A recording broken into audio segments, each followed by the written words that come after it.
నమస్కారం అండి. ఈవేళ కూటమి ప్రభుత్వం చంద్రబాబు నాయుడు గారు, పవన్ కళ్యాణ్ గారు కలిసి గతంలో ఇచ్చిన హామీ ప్రకారంగా దివ్యాంగులు, సాధారణంగా మన వాళ్ళు అంటే వికలాంగులు అంటారు, కానీ అఫీషియల్ భాషలో మాట్లాడుకుంటే దివ్యాంగులు అని పిలవాలి. అది గౌరవమైన పదం. కానీ మన వాళ్ళు ఎంత కూడా వికలాంగులు వికలాంగులు అంటున్నారు. అలా మాట్లాడడం తప్పండి. మంచిగా గుర్తు చేస్తున్నాను. ఇక్కడి నుంచి ఎవరైనా దివ్యాంగులు అనండి, కొంచెం 2-3 నిమిషాలు అలవాటు చేసిన అవుతుంది. ఇచ్చిన మాట ప్రకారంగా ఆర్టీసీ బస్సుల్లో ఇప్పుడు ఆడవాళ్ళకి ఫ్రీగా ఇచ్చారు, అంటే దివ్యాంగులకు కూడా ఫ్రీగా ఇస్తామని గతంలో మాట ఇచ్చారు. ఆ మాట ప్రకారంగా ఈ రోజు నుంచి రాష్ట్రంలో ఆర్టీసీ బస్సుల్లో దివ్యాంగులకు కూడా ఉచితంగా, అంటే ఇప్పుడు వరకు వాళ్ళకి 50% ఇస్తున్నారు, ఇప్పుడు కూడా ఇస్తున్నారు, 50% ఇస్తున్నారు. కానీ 50% కాదు, మొత్తం టోటల్గా ఫ్రీగా ఇవ్వాలని చెప్పి గవర్నమెంట్ ఒక నిర్ణయం తీసుకోవడం జరిగింది. ఇది అన్ని బస్సుల్లో కూడా, ఆర్డినరీ బస్సులు కానీ, మెట్రో ఎక్స్ప్రెస్ కానీ, పల్లెవేలుకు కానీ, అన్ని బస్సుల్లో కూడా ఈ కార్యక్రమం అమలు చేయాలని చెప్పి చంద్రబాబు నాయుడు గారు నిర్ణయం తీసుకోవడం జరిగింది. అయితే దీనికి ఏంటంటే, ఒక ముఖ్యంగా దివ్యాంగులు అంటే ప్రతి వాళ్ళు కూడా ఎక్కేది కుదరదు. 40% అంతకన్నా తక్కువ శాతం వైకల్యం ఉన్నటువంటి వికలాంగులకు మాత్రమే ఈ చిటకలేని పోయి కూడా ఎక్కేస్తారు. మన తెలుగు వాళ్ళకి బాగా అలవాటు కదా, ఇలా పట్టుకొని వచ్చి అంటారు. అలా కాదు, 40% ఉన్న సర్టిఫికేట్ ఉందో వాళ్ళకి, దివ్యాంగుల సర్టిఫికేట్ ఉందో వాళ్ళ దగ్గర ఉన్నాయి కార్డులు.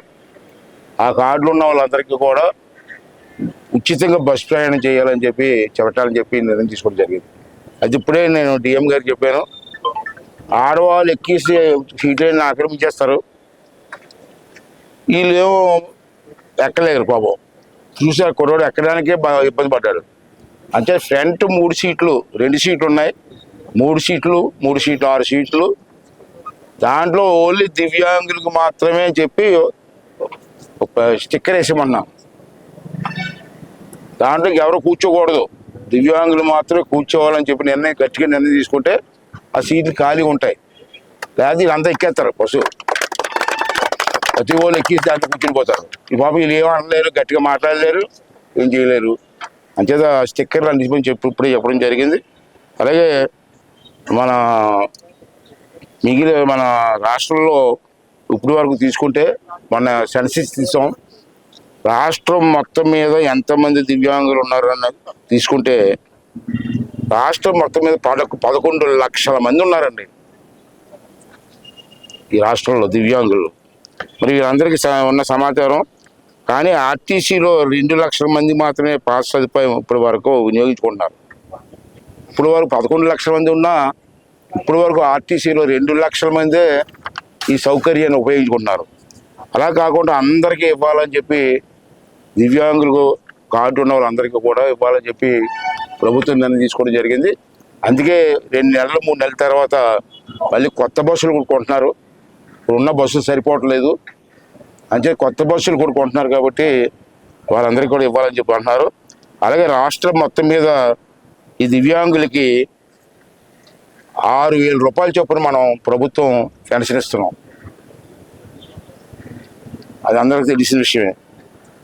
ఇప్పుడు 7 లక్షల రాష్ట్రంలో 7,65,817 మందికి